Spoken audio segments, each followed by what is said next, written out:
Hello, my name is Naomi Langdon. I work for SEATS as a communications support worker working with children who are deaf. In this video, I'm going to explain what an audiogram is. Here you can see an image of an audiogram. And what I'm intending to do is to explain what they are, what they're used for, and what they can tell us about deafness and hearing loss. Before I carry on with the rest of the presentation, I just wanted to explain a couple of terms that I'm going to be using. So I might say deaf or deafness. This isn't meaning somebody who can't hear anything, but that there is a temporary or permanent issue with one or both ears that could cause a problem with hearing. And another term you might come across is hearing loss. Some feel this means that somebody had hearing and then lost it, but that's not the intention in my presentation. It's going to mean somebody that can't hear something at some level, and that will be explained further in the video.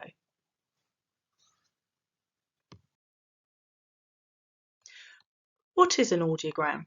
Well, very simply, it's a graph. It's a graph that's generated during a hearing test by an audiologist, and the audiologist will put symbols on the graph. I'm going to sort of demonstrate briefly. They might put small circles on the graph at various points, and these will indicate if somebody has a hearing loss or not. These symbols, which will be drawn much more accurately and neatly than I'm doing here to demonstrate, will be joined by a line.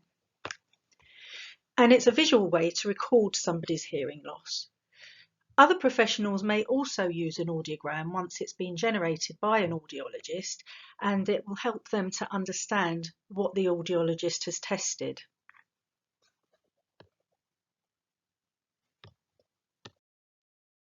So what is an audiogram used for? Well, an audiogram can show if somebody can or can't hear a particular tone or pitch. That's all about frequencies, which we'll talk about shortly. Pitch goes from low tones to high tones and in between. An audiogram can help determine to what extent somebody can't hear, and it might help an audiologist state what type of deafness somebody might have, if they do have. It can help identify an appropriate solution to assist somebody to hear if necessary, and that's the audiologist's job really, to find out if there is a hearing issue and to what extent and how there could be solutions to aid that person to hear better. It's only one of the tools that an audiologist will use, but it is a very important one. Teachers of the deaf find audiograms very interesting as they use them as one way to determine the type of support a student might need in their learning. And audiograms may also be used as evidence for somebody to get benefits due to their deafness. So, for example, if somebody was applying for DLA, Disability Living Allowance, which some people are eligible for, they may ask you for documents to prove that, to prove the deafness, and you might need to upload an audiogram. Generally speaking, you can ask for a copy of the audiogram from your audiologist. An audiogram can look complicated and confusing, and this particular image might not help at first glance, but let's take it bit by bit. For now, ignore all the pictures and blobs that are in the graph itself. At the top of the graph, you can see something called frequency. Frequency, also called pitch, and it's measured in hertz. On this particular graph, you can see that we're starting at 125 hertz. That's a very low sound that a fully functioning human ear can hear. So it would be a very low sound. Do excuse my singing skills. And then as we go up, the tones, the pitch, the frequency gets higher and we get to 8,000, and that would be very high. Please excuse the singing again, but just to give you an idea, probably higher than I've just sung. Just going to click for one moment. Now, down the side here, you can see intensity, how loud or quiet a sound is being produced and going into somebody's ear. And the measurement for that is decibels, dB. At the top of the graph here, it's 0. And you can see along this area, there is no sound at all. As we go to maybe 5 decibels, here, maybe rustling leaves and birds chirping, quite quiet sounds. And then as we go down the graph, the sounds are getting louder, higher decibels, higher intensity.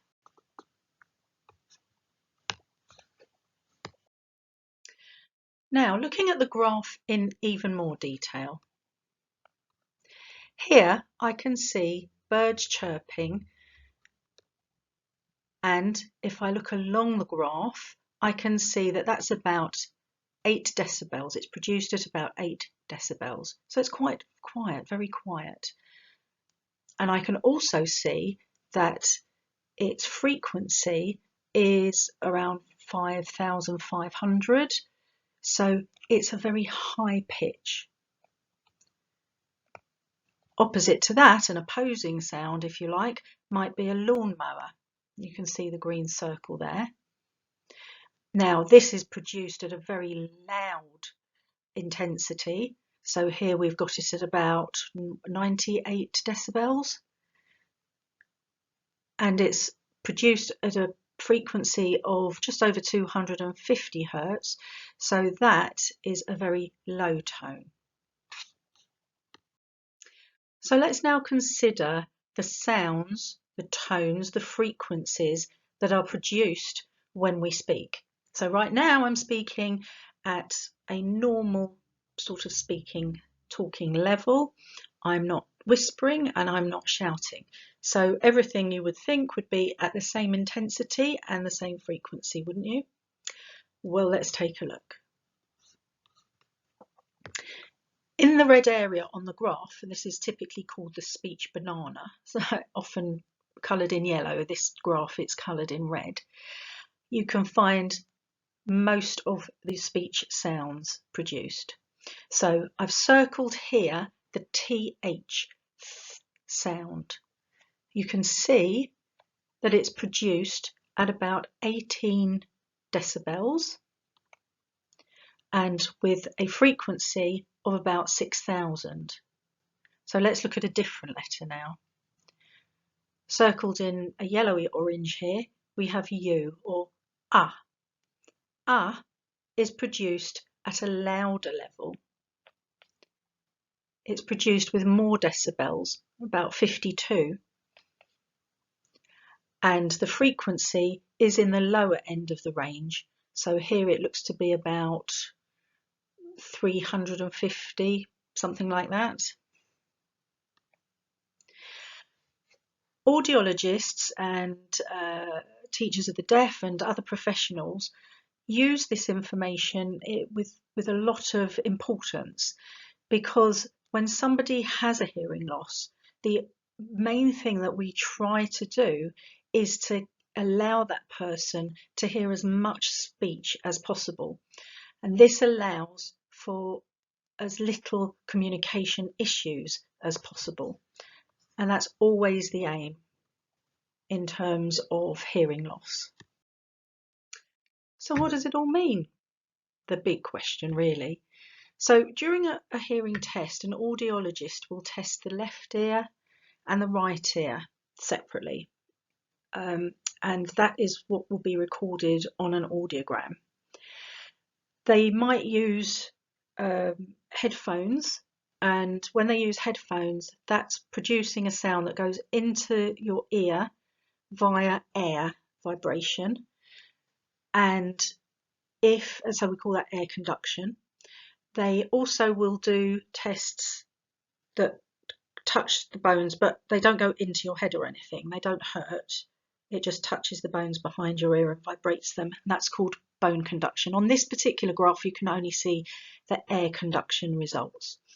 Also on this audiogram, there are different, there's a little bit of additional information, which we'll come to in a minute. So on the audiogram, you can see two lines. You can see a red line, and that has some red circles on it. Right at the beginning of this presentation, I showed you how the audiologist would make some marks and join them up. That's the right ear, red, R for red, R for right. And then the left ear is indicated by blue crosses. The reason it's a cross and a circle is that if an audiogram is produced in black and white, you can still tell which is the left and which is the right ear on the audiogram. So this audiogram has some extra information on it that I was telling you about. You can see here we've got normal hearing, and basically if somebody can hear all the tones in this area, they have normal hearing. There is no deafness, no hearing loss.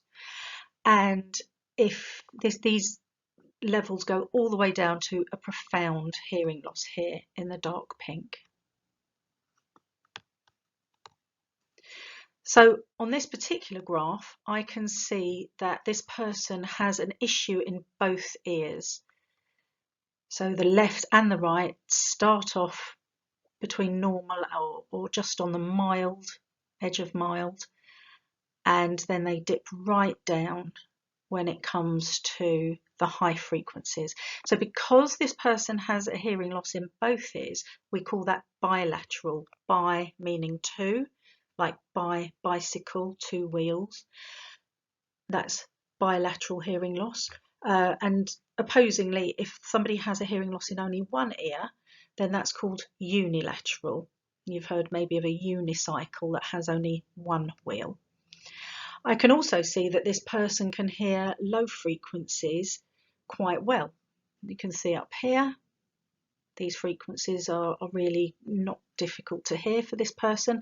However, as we go down, as we come up the frequencies, the higher the frequency, the higher the tone, this person finds it more and more difficult to hear. And actually, when we come to the highest tones that have been put into their ears during the hearing test, they can't hear the tone until about 80 decibels. That's really very loud. Because this person can hear the low tones quite well and the high tones not very well at all, we call this a high frequency loss. Also, this loss goes from mild here and it goes all the way through to severe. So we would say that this person has a mild to severe hearing loss. Remember, as I've said earlier, although an audiogram is a very useful tool, it's not the only tool that an audiologist will use to diagnose a hearing loss and prescribe hearing aids or other forms of things that might help them. So let's look a little more closely at some of those technical terms that we were using earlier. This is instead of trying to explain somebody's hearing loss in terms of percentage. Percentage is not a correct use when describing somebody's hearing loss in medical terms. So, as earlier, this area here is normal hearing, and you can see this audiogram with the red zeros and the blue crosses. They look a bit black to me, but black crosses show that the left ear and the right ear both are in the normal hearing range. So this person could hear all the frequencies very quietly. If somebody can't hear those frequencies until this pale yellow area, then we say they have a mild hearing loss. Now you can see that in this area quite a lot of those speech sounds can be heard. So if somebody has a mild hearing loss down here, maybe they can't always hear the s, k, p sounds, However, the brain is amazing, and for most people, their brains will fill in those sounds. So they may not need to be they may not need to have any aids or anything else to help them hear in most instances. So that is 20 to 40 decibels. From 40 to 70 decibels, we call that a moderate hearing loss. From 70 to 90 decibels, we say that's a severe hearing loss. And then anything over 90, we call that a profound hearing loss. Audiologists, generally speaking, if somebody has a severe hearing loss or some hearing loss in the severe range, the audiologist's prescription may well be trying to give amplification, more volume, more decibels to those sounds that need it, so that they get pushed up to hear these sounds in the speech banana. So we're nearing the end now, and you've hopefully learnt a little bit about what an audiogram is, what it's used for, and how to interpret it to some level.